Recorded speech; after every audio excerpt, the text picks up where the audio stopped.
이제 오늘은 소유에 대한 문제를 가지고 가는데요. 소유. 이 소유라는 문제는 우리가 그 두 번째 시간인가 그 얘기 기억나시죠?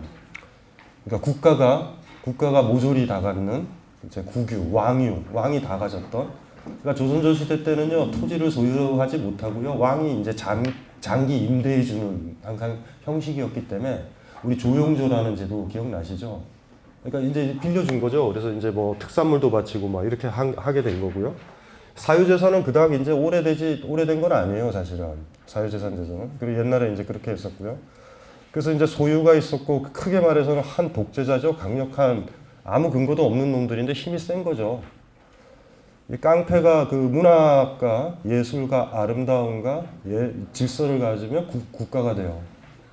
국가의 기원이 그거거든요. 그러니까 국가라는 게 이제 가라타니 고진도 얘기했고 많은 사람들이 얘기했지만 A라는 부족이 B라는 부족을 공격을 하죠. 수탈 시절에. 그래서 사막을 건너서 거기를 습격을 하죠. 습격해서 막 먹죠, 그렇죠? 양, 여자, 우유, 할 것 없이 다 가져가서 먹죠. 이게 굉장히 불확실한 거예요. 그 유목민들의 수탈이라는 거. 왜냐하면 계획을 세워놨잖아요. 거기 괜찮은 것을 이래가지고 체크를 해놔서 한 해가 지나서 가봤더니 없어질 수도 있어요. 이 수탈 경제가 가지고 있는, 그리고 유목민들이 막 돌아다니다가 막 힘들겠죠. 못 먹고. 그래서 당연한 이제 생각이죠. 그럼 저걸 장기 지속적으로 수탈할 수 있는 방법이 뭘까? 이걸 이제 고민을 하게 될 거예요. 이론적으로는.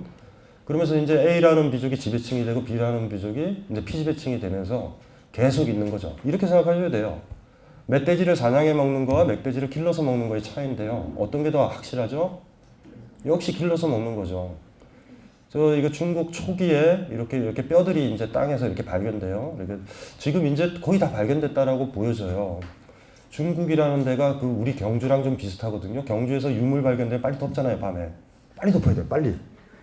왜냐하면 수습시키고 유물 검사 들어가요, 그거. 그러니까 뭐가 나오면 서라벌에 어떤 유품이 하나 나오면 빨리 쏙 묻어야 돼요. 이 광주 사람도 그렇거든요. 빨리 처리해야 되거든요. 그 똑같은 경우인데 중국도요, 막 자본주의가 들어오면서 막 땅을 파기 시작했죠. 시작하면서 막 유물들이 막 발견되고요. 지금은 이제 그게 이제 아스팔트를 덮여버리는 거죠. 근데 덮이면 사실 굉장히 힘들어요, 발견되기가. 우리 이제 경주 같은 경우도 가면 이제 가보시면 천년의 고도인데, 그쵸? 경주 가보셨죠?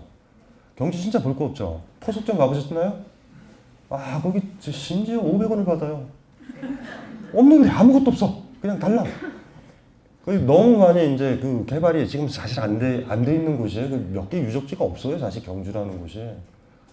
이제 그런데 거기가 이제 옛날에 그 대제국의 그 수도는 어디냐면 국토의 중심에다가 수도를 놔야 돼요. 왜냐하면 지금처럼 이제 그런 게 아니라 도시에 주력 부대가 있기 때문에 반란이 일어나게 되면 중간에 딱 있어야 된다고. 통일신라가 왜 서라벌 경주에 머물렀던 것 같아요. 경주에서 컴파스를 한번 돌리시면 돼요. 어디까지인가. 사실은 경주 유물에 페르시아 유물도 굉장히 많이 나오고, 우리 그런 거 알죠? 처용가 같은 거. 거기 보면 그 페르시아 사람이거든요. 그러니까 그게 굉장히 해양 코스모폴리탄 같은 수도죠. 원래 이제 제국의 수도는 가운데다가 이제 웬만하면 놓거든요. 지금과는 좀 달리. 어쨌든 뭔 얘기하다가 이렇게 됐죠? 그래가지고 우리가 신라 시절에 그런 적이 있었어요. 신라가 가야를 병합하죠. 그러면서 사실은 성골과 진골이라는 거, 육두품이라는 게 나온 거거든요.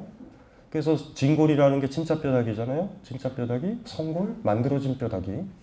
그 육두품, 이거 다 뼈 종류예요. 그러니까 뼈대에 있는 집안이라는 게 사실 신라 시대부터 나온 거죠. 진짜 뼈다귀 집안이냐. 대충 신라 왕족과 가야와 섞이면 만들어진 뼈다귀 집안이고요. 그것도 아닌 가야계는 이제 육두품 막 이렇게 들어가는 거예요. 밑에 딱. 사실 원효는 육두품이 아니거든요. 육두품은 만들어진 뼈다귀 바로 다음의 레벨인데 그렇지는 않았던 것 같아요. 실질적으로 읽어보면. 원효가 이제 위대한 사람이니 육두품까지 이렇게 끌어올린 쪽에 좀 가까워요. 그래서 왜냐하면 이제 근거도 사실은 없고 출생에 좀 약하니까. 그런데 가야의 사람들은요, 사실 그때 전쟁에서 졌겠죠. 무슨 말인지 아시겠죠? 그때 첫 세대들은 알아요. 원수예요, 원수. 우리의 모든 자유를 박탈한 거야. 이랬는데 시간이 지나면서 신라인으로 병합이 되는 거예요. 가야의 우선이 있어요? 원수를 갚아야죠. 2000년 됐다고 원수를 안 갚으면 어떡해. 신라계를 찾으세요. 진짜 뼈다귀, 김혜긴 이런 거 주장하는 애들을 잡아다가. 그쵸? 무슨 말인지 아시겠죠? 이렇게 해서 하나의 국가가 탄생을 하는 거거든요. 그 지배층과 피지배층이. 이러면서 이제 이 정착적인 국가 형태가 이제 보통 만들어지는 거거든요. 근데 우리는 이제 국가에서 먼저 태어났기 때문에 이거를 별로 반성을 하지 않아요. 이미 길들여져 있기 때문에. 생각해보세요. 노비로 자라서 계속 땅만 가는 연습을 한 거예요, 내가. 땅 갈고, 아니, 전문직에 종사하는 거죠. 땅도 아니고, 이렇게, 나달만 수거하는 전문직이야. 나보고 나가라고 그래 보세요. 못 살아요. 산에 가서 무슨 나달을 걷어.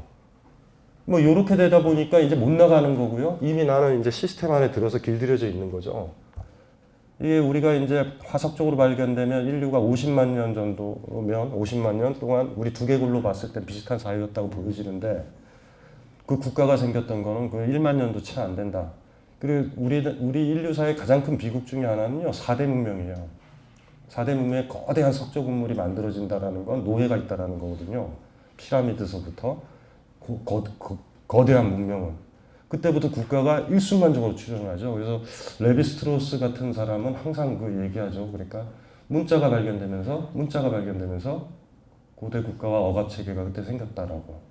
그래서 사실은 우리 최근에 베스트셀러였고 장기적으로 베스트셀러였던 오래된 미래 라다크로프트 배운다.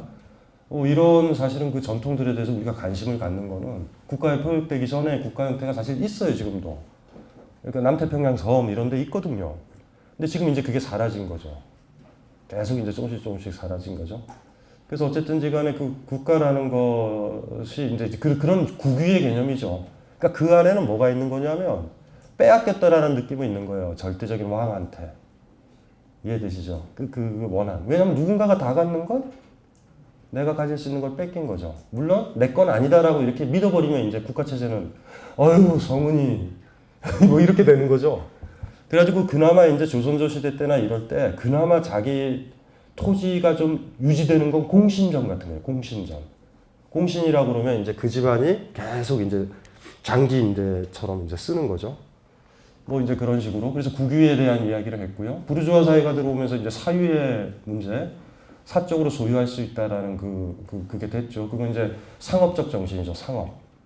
이제 부르주아적이고요. 자본주의적 발달에서 사유가 왔고, 그 사유가 이제 상당히 많은 문제를 이제 불러일으켰고, 그래서 알다시피 19세기 후반서부터 19세기 중반이죠. 프랑스 파리서부터 시작됐어요.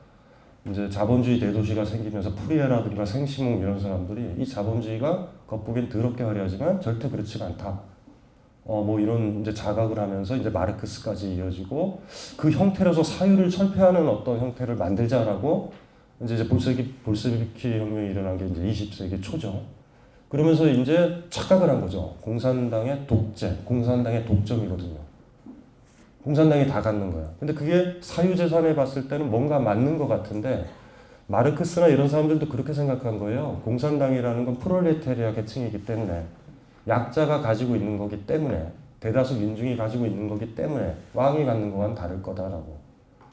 그래서 아직도 이제 여러분들이 읽어봐야 될 게 그 딜레마와 같은 숙제와 같은 그 마르크스의 낙관주의, 그 굉장히 섬세한 인문 정신임에도 불구하고 그 부분에서는 낙관적인 거예요. 노예들이 정권을 잡게 되면 그거는 국가가 아니다라고 확신했던 그 사람이거든요. 그래서 바쿠닌, 미하일 바쿠닌이라고 있어요. 아나키스트. 바쿠닌이 마르크스 선생한테 편지를 쓰죠. 프롤레타리아 독재요? 노동자들의 독재요? 가난한 자들의 독재요? 그래도 그건 독재고 국가 형식 아닌가요? 라고 편지를 써요. 마르크스가 답신을 보내죠. 야, 이 새끼야! 억압받고 가난한 다수가 지배를 하는 건데 그게 어떻게 독재야? 이랬는데 이게 독재스럽게 이제 그 바쿠닌 얘기처럼 된 거죠. 바쿠닌이 봤을 때 저분이 왜 이렇게 낙관적일까? 이렇게 바쿠닌을 이제 본 것 같아요. 그래서 이제 그게 이제 강력한 공격. 사실은 예전에 1980년대 동구권 몰락했을 때 느낌은 그런 거죠. 강력한 독재자, 동구권에 있는 독재자죠. 공산당이라는 이름으로 있는데 그 독재를 공격하는 식으로 이제 붕괴되기 사실 시작한 거잖아요. 그래서 우리가 뭐 레드 바엔사죠? 바엔사 기억나죠? 노벨평화상 땄던 사람. 대통령도 됐죠? 그렇죠? 예, 그 양반 자체 자유노조. 아이러니하죠? 공산당 독재인데 노조가 있단 말이에요. 그 노조 앞에다 자유라고 붙였어요. 자유노조. 그러니까 이게 이제 딜레마가 이제 벌어진 거죠. 이거를 이제 예전에 동구권이 몰락했을 때 많은 지성인들은요, 소수가 모든 권력과 학식과 어떤 뭐 모든 거를 갖는 건 나쁜 거예요. 그 인문주의자들이요, 자본주의를 좋아하는 사람 한 명도 없어요. 혹여 만약에 자본주의를 강력하게 옹호하는 놈은 쓰레기예요, 사실은. 읽을 가치도 없어요. 일고의 가치도 없어요.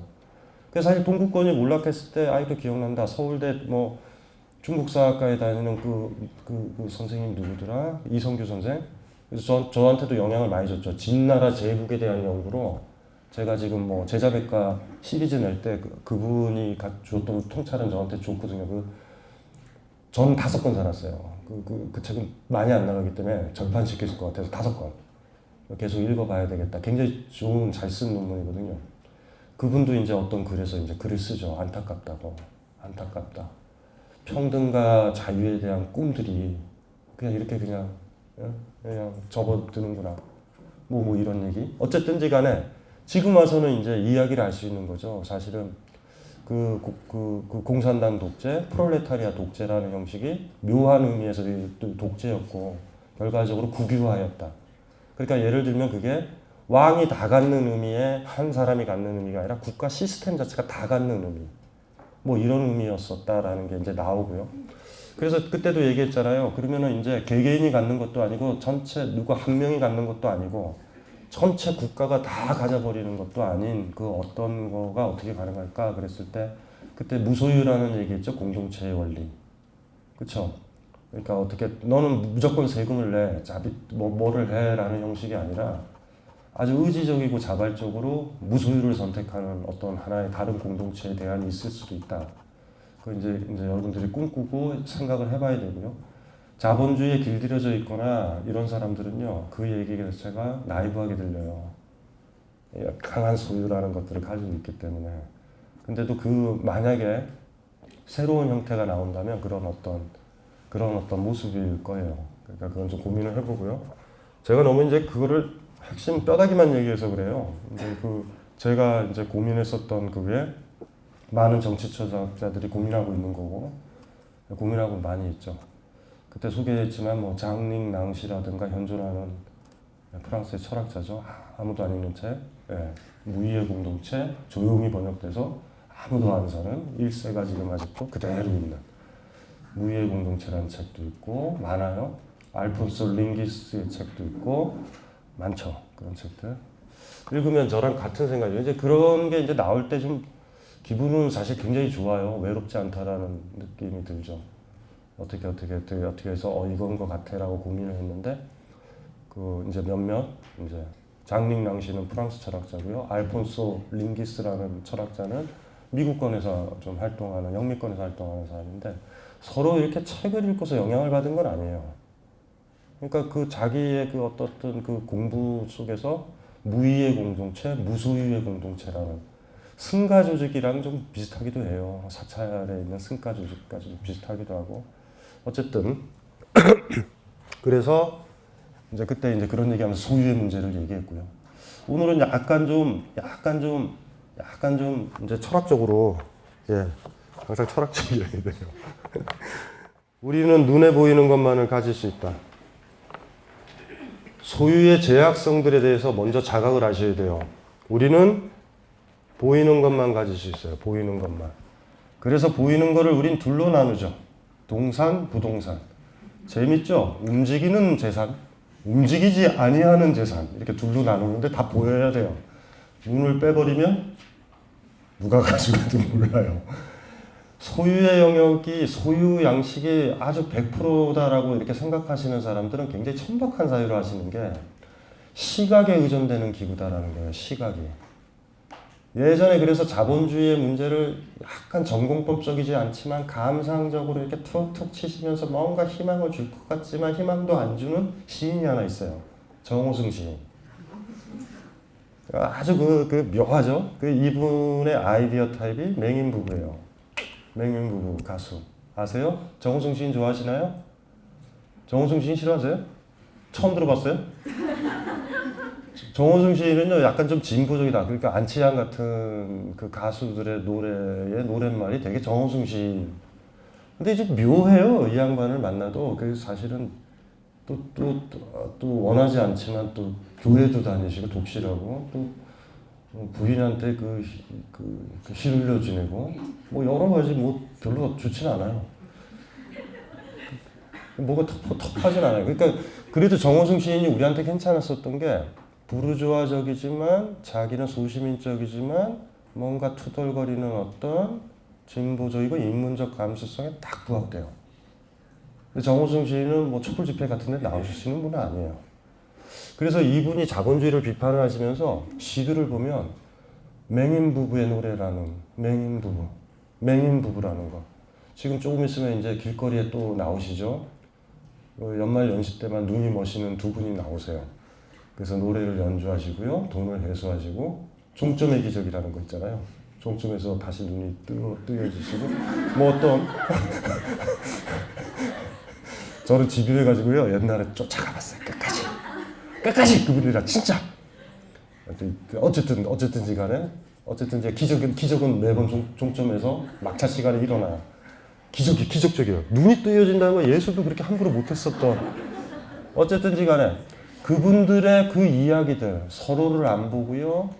서로를 쓰다듬고 손잡고 노래 부르는 그 모습에서 그 예수의 모습을 보시는 거예요. 크리스찬이라고 있잖아요. 바로 그 모습에 있다. 저 모습을 우리가 간직할 때 우리가 이제 좋아진다 이런 거죠. 저기 스마트폰으로 한번 찾아보세요. 정호승 맹인 부부 그 시를 하나 읽어드릴까요? 눈 내려 어두워서 길을 잃었네. 갈 길은 멀고 길을 잃었네. 눈사람도 없는 겨울밤 이 거리를 찾아오는 사람 없이 노래 부르니 눈 맞으며 세상 밖을 돌아가는 사람들뿐. 등에 업은 아기의 울음소리를 달래며 갈 길은 먼데 한방 눈은 내리는데 사랑할 수 없는 것을 사랑하기 위하여 용서받을 수 없는 것을 용서하기 위하여 눈사람을 기다리며 노래를 부르네. 세상 모든 기다림에 노래를 부르네. 눈 맞으며 어둠 속을 떨며가는 사람들을 노래가 길이 되어 앞질러 가고 돌아오는 길 없는 눈길 앞질러 가고 아름다움이 이 세상을 건질 때까지 절망에서 즐거움이 찾아올 때까지 한방 눈은 내리는데 갈 길은 먼데 무관심을 사랑하는 노래를 부르며 눈사람을 기다리는 노래를 부르며 이 겨울 밤거리에 눈사람이 되었네. 봄이 와도 녹지 않을 눈사람이 되었네. 돌아가셨나 봐요. 봄이 와도 녹지 않을 눈사람이 되었으니, 그렇죠? 그 정호승 시인이 이 맹인에 대한 그 감수성이 정호승을 이해하는데 상당히 사실 소중한 거예요. 그래서 또 이쪽에 여기 저 돌아다녀 보세요. 저기 저 사직공원 뒤에 맹아학교가 있어요. 지금도 있거든요. 안 가보셨죠? 그 맹아학교에 가가지고 그들의 의지하는 삶. 내 거야, 이러고 옷 예쁘게 입고 잘하는 거 할 필요가 없잖아요. 안 보이는데. 프라다인지 뭔지 어떻게 알아? 똑같지? 그러니까 그러면서 서로 손잡고 가는 그 아이들의 모습들을 보면서 그 희망을 갖는 거죠. 방금 맹인 부부는 얼어 죽었잖아요. 이 사회에서. 참 그런 모습이 살기가 이제 힘든 거죠. 그래서 이게 정호승 시인의 느낌이 참 겨울에 딱 맞아요. 이렇게 눈 내리고 막 이렇게 하고 오늘도 제가 나쁜 짓을 했다. 어떤 아주머니가 알바를 하느라고요. 이렇게 이렇게 부킹한다고 이렇게 전단지를 나눠줄 때 그걸 받았어야 되는데 안 받았어요. 피곤해서. 그걸 받았어야 되는데. 그래서 딱 돌아서면서 받을 걸. 한 5장. 아주머니 저 좀 주세요. 제가 강의 가면은 남자들이 많이 있어요. 빨리 퇴근시켰어야 되는데. 지금도 거기 있나 모르겠다. 어쨌든지 간에 정호승 시인의 시를 한번 읽어보세요. 이제 좀 재밌어요. 그러니까 이제 어떤 느낌인지 아시겠죠? 분명히 새누리당을 싫어한다? 근데 묘해요. 여린 그 감수성이라고 하나? 그 정호승 시인의 특이해요. 그래서 좋아하죠. 현직 국어 선생님들한테 여론조사하면 99%가 정호승 시인이랑 결혼하려고 그럴 거예요. 여자 선생님들은. 너무 좋아해가지고 제가 머그잔을 받아도 뭐 정호승 시인 시 있죠. 시가 적혀있는 머그잔을 받아요. 뭐 제가 쓴 상처받지 않을 권리를 써가지고 저한테 주는 건 저 본 적은 없어요. 정호승 시인이 이렇게 절절하게 가는 것 같아요. 겨울엔 좋아요. 겨울에. 예. 어쨌든 맹인에 대한 그 문제 설정은 굉장히 소중한 거예요. 맹인. 우리 인간이 가진 감각기관 중에서 가장 천박한 게 시각인데요. 가장 거리를 둘 수밖에 없는 감각이 시각이거든요. 눈으로 본다라는 건 굉장히 멀다라는 거예요. 눈으로 보는 사이는 아무 사이도 아니에요. 너무 먼 사이. 산에서요, 토끼랑 늑대가 만난 관계 같은 거. 눈으로 본 사이. 눈으로 보는 사이요. 친해지면은 눈이 필요가 없거든요. 그러니까 우리한테 가장 깊이 있는 감각은 촉감이에요. 만지는 거. 만지는 감각. 이제 제일 우리를 안전하게 만들죠. 그래서 어머니 있잖아요. 이제 이렇게 적가심이 적고 몸이 왜소한 어머니는 아이를 안지 마세요. 뭐 정신적 모성을 막 집어넣으려고 그러는데 그 필요 없고요. 좋은 가죽을 하나 사셔가지고요. 뭔지 알죠? 동물 가죽 있죠? 좋은 거, 사자 가죽 이런 거. 요거에다 이렇게 싹 싸주는 게 아이한테 더 좋아요. 무슨 말인지 알죠? 사자한테 무슨 모성이 있냐 뭐 이러겠지만 그게 더 좋아요. 그런 안정적 포근함 있죠? 포근함. 막 여기 여러분들 막 브로치 달고요, 그리고 뭐예요? 반지에다 화장품 냄새, 아이한테 너무 자극적인 냄새죠. 그걸 가지고 이렇게 안아요. 무섭죠. 어쨌든지 간에 시각이라는 게 소유의 기관인데요. 소유와 관련된 거예요. 멀리서 보는. 그리고 소유는 다 보이는 거죠. 우리가 눈이 멀었다고 그랬을 때 뭘 소유를 하겠어요. 그래서 제가 얘기했잖아요. 자본주의를 근본적으로 극복하는 방법, 눈을 다 뽑아버리는 데 있다고요. 단호하게. CF도 필요 없고요. 백화점도 못 가. 아무 의미 없어요. 아무 의미. 명품도 없고요. 성형수술도 할 필요 없다. 그러니까 본인들 여자들이 성형수술을 하면 안 돼. 애인의 남자 눈을 뽑으면 돼요. 이게 왜 자기를 건드려? 눈을 뽑아. 눈을 뽑거나 만날 때마다 눈에 레이저빔을 쏘는 거야. 퓨. 시각이 그리 천박해요. 그래서 우리 저 20세기 그 노벨상 받았죠? 그 작가도 눈먼자들의 도시 영화도 있고요. 그 시각이라는 것이 가지고 있는 것들은 많은 철학자들이 굉장히 많이 고민을 많이 했지만 가장 천박한 기관이고요. 보이는 것만 우린 가질 수 있죠. 무슨 말인지 아시겠죠? 안 보이는 거 우리가 가질 수가 없어요. 제 소리 가질 수 있어요? 제가 지금 떠드는 이 소리요? 친구가 흥얼거리는 노랫소리? 귀에 들리는 거 가질 수 있어요? 못 가져. 그런데 자본주의는 이걸 갖게 하려고 그러는 거예요. 그래서 MP3에 담고요. 음원이라고 하고요. CD에 담는 거예요. CD는 눈에 보이거든요. 들판에 가면요. 꽃냄새 많이 나죠. 지리산 능선 딱 가면은 있죠. 막 냄새 막 진짜 이렇게 땅에서 맡는 냄새랑 다른 그 산에서 높이 핀 고산에 핀 꽃들은요. 아주 절절하게 피는 꽃이에요. 너무 힘들어서. 이런 꽃일수록 향내가 장난 아니잖아요. 마치 오늘이 마지막인 것처럼 향을 뿜어요. 그래서 사실은 그래요. 그리고 난 꽃 필 때 있죠. 난 꽃 필 때. 가만히 놔두지 말고요. 막 이렇게 이게 나뉘면 이렇게 흔들어요. 이렇게 뽑는다, 뽑아버린다, 뿌리채 막 이러면 애가 꽃든 줄 알고 생명이 가진 그 놀라운 특징들이 있어요. 이렇게 막 애지중지하면 오히려 향이 좀 적고요. 그러니까 너무 무관심과 관심의 중용이 있어요. 그러니까 그 난도요 밀당을 해야지 꽃을 펴요. 너무 헌신적이도 안 피고요, 무관심해도 안 핀다. 그래서 저희 어머님이요 난을 진짜 잘 켜요. 모든 친척의 난이 죽어가려면 저희 집으로 와요. 그럼 저희 어머님이 난 꽃을 피워서 보내요. 왜냐면 저희 어머님은 깜빡깜빡하세요. 뭔지 아시겠죠? 근데 저희 어머님은 이런가. 아유 품성이 좋으니까 난들도 피고. 그래서 제가 그래서 관찰을 했죠. 그래서 품성이 좋은 게 아닌데 저도 난인지도 몰라요. 저희 어머님이 너무 들들 볶았으면 철학자 못 됐을지도 몰라. 뭔지 아시죠? 무관심했다니까요. 고등학교 3학년 2학기가 돼서야 9시 반에 가위를 깎고 들어와서 저를 감시하더라고요. 가위. 근데 한 달밖에 못했어요. 졸리셔서. 그거 진짜 무섭다. 어디서 TV에서 봤나 뭘 봤나 봐요. 저 두드려 이렇게. 신주야. 타이머를 맞춰야죠. 타이머를 이렇게 졸다가 그쵸. 맞추면 딱 어디 들어오더니 막 가위를 깎더니 저희 어머님이 19년 동안 안 하던 행위를 했었을 때 속으로 그랬죠. 이건 뭐지? 왜 그러지? 한 달 가더니 갑자기 어느 날 공부는 네가 하는 거다. 이런 얘기를 하시면서 정상적으로 8시서부터 주무세요 그냥. 저희 어머님이 건강한 이유가 그건 것 같아요. 그러니 난초가 안 자라겠어요? 저는 저희 어머님이 가위를 계속 깎아왔으면 대학에 못 갔을 거예요. 가출했을 거야. 가출. 예. 그래서 제가 잘 자란 거예요. 제 동생도 잘 자랐어요. 저희 누이도 잘 자랐고. 방목이죠, 방목. 방목인데 완전히 풀어놓지는 않고 가끔 가다 10년에 한 번씩 가일 들고 오고. 뭔 얘기하다 이렇게 됐죠?